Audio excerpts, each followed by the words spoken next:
주님께서 당한 시험, 히브리서 4장 15절. 우리에게 있는 대제사장은 우리의 연약함을 동정하지 못하실 이가 아니요 모든 일에 우리와 똑같이 시험을 받으신 이로되 죄는 없으시니라. 거듭날 때까지 우리가 아는 한 가지 시험은 사도 야고보가 말한 것입니다. 오직 각 사람이 시험을 받는 것은 자기 욕심에 끌려 미혹됨이니. 야고보서 1장 14절. 그러나 거듭난 이후에는 우리가 다른 영역으로 옮겨져서 전혀 다른 시험을 당하게 됩니다. 곧 주님께서 당하셨던 시험들입니다. 예수님께서 당한 시험들은 우리에게 전혀 관심을 끌지 못하는데 그 이유는 그 시험들이 인간의 본성이 맞지 않기 때문입니다. 주님께서 당하신 시험과 우리가 당하는 시험은 우리가 거듭나 주님의 형제가 될 때까지는 전혀 다른 영역에 해당되는 것입니다. 예수님께서 당하셨던 시험들은 일반 사람들이 당하는 시험들이 아니며 인자로서 하나님께서 당하셨던 시험들이었습니다. 거듭남에 의해 하나님의 아들이 우리 안에 형성되면 주님께서는 이 땅에 계시면서 가지셨던 똑같은 상황을 우리의 육신의 삶을 통해 갖게 되십니다. 사탄은 거듭난 우리에게 그릇된 일을 하도록 시험하는 것이 아닙니다. 그가 시험하는 것은 하나님께서 거듭남을 통해 우리에게 넣어주신 것, 즉 우리가 하나님께 가치 있는 존재가 될 수 있는 가능성을 잃게 하는 것입니다. 사탄은 우리가 죄를 짓도록 유혹하는 데 그치지 않고 우리의 관점을 바꾸려고 합니다. 오직 성령만이 사탄의 유혹을 간파해낼 수 있습니다. 유혹은 인격적 본성과 관련한 성품들을 외부의 세력이 시험하는 것입니다. 이는 주님께서 당하신 유혹을 설명해 줍니다. 예수님께서 세례를 받으신 후에 세상 죄를 감당하는 소명을 받으셨습니다. 이후에 당장 성령께서 그분을 사탄에게 시험받도록 광야로 이끄셨습니다. 그러나 주님은 지치지 않으셨고 죄를 범치 아니하시고 그 시험을 통과하셨습니다. 주님은 그분의 인격적 본성의 인품들을 온전히 지키신 것입니다.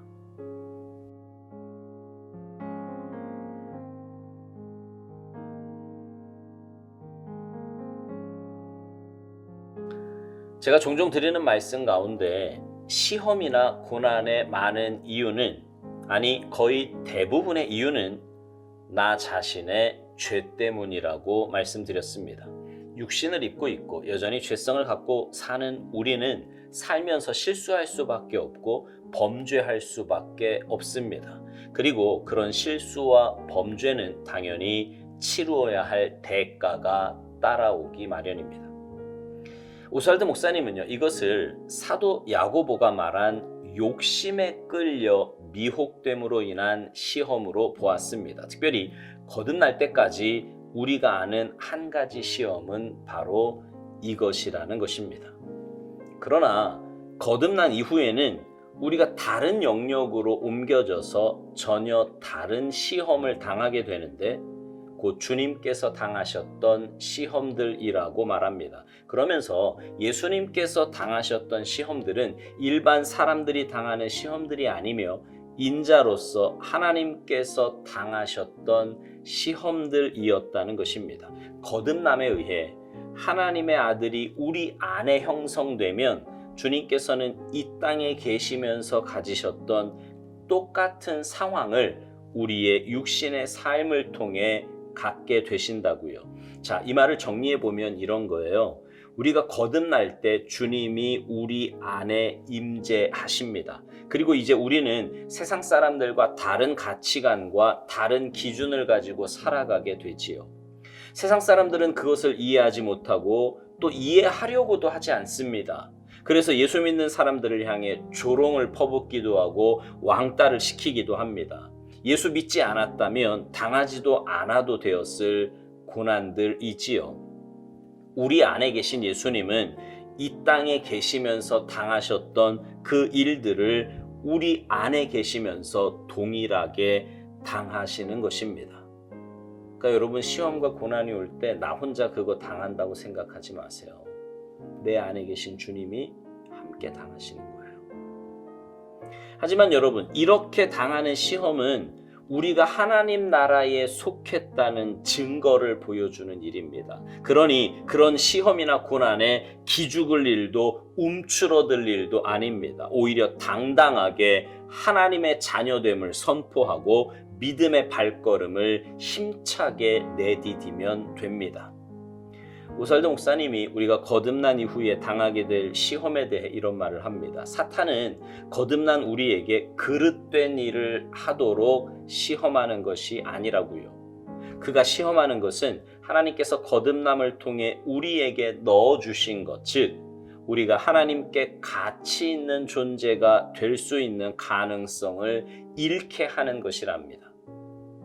사탄은 우리가 죄를 짓도록 유혹하는데 그치지 않고 우리의 관점을 바꾸려고 한다고요. 그러면서 오직 성령만이 사탄의 유혹을 간파해낼 수 있다고 말합니다. 여러분, 사탄의 유혹과 시험이 어떤 건지 아시겠어요?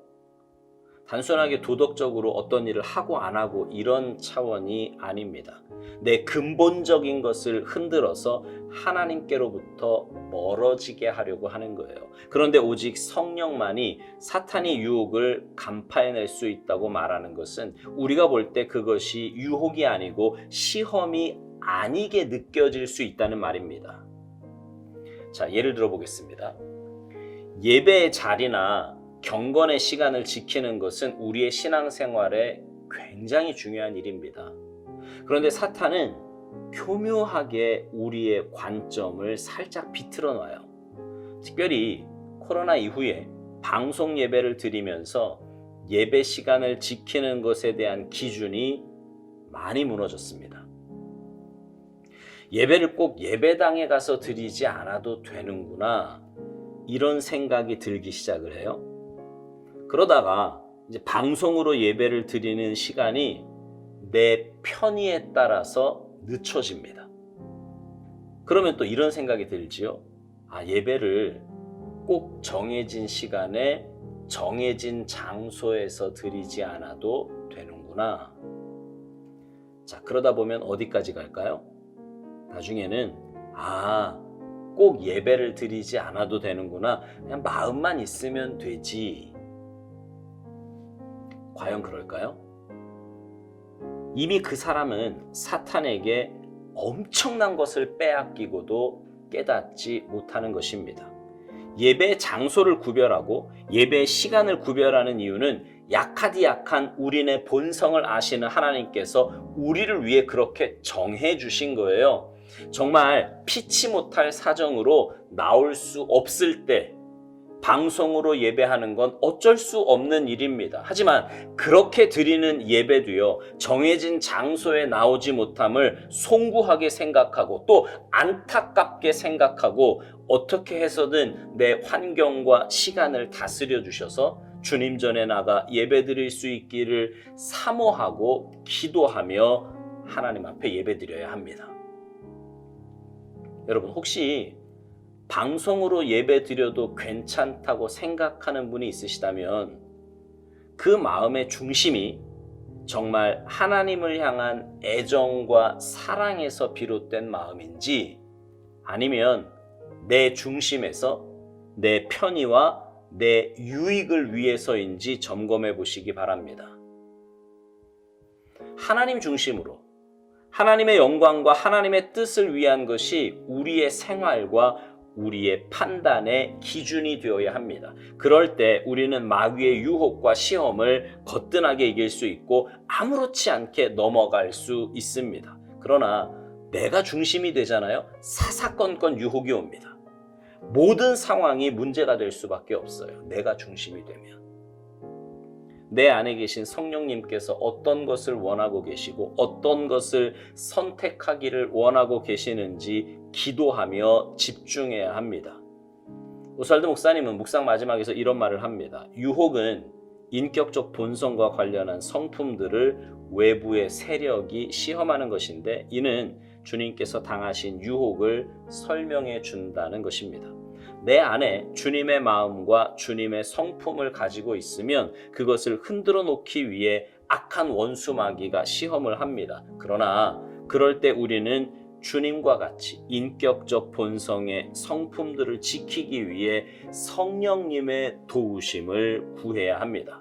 사랑하는 성도 여러분, 주님께서 이 땅에서 당하신 모든 시험에 이기셨습니다.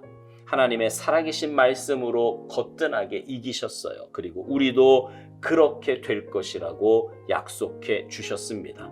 주님과 함께 할 때 말이지요. 바라기는 거듭난 하나님의 자녀임을 늘 기억하시면서 주님의 도우심과 은혜를 구하며 사시기 바랍니다. 그래서 어떤 시험 가운데서도 내 힘으로가 아니라 내 안에 계신 성령님의 도우심으로 날마다 믿음으로 승리하는 복된 삶이 되시기를 주님의 이름으로 축복합니다. 아멘.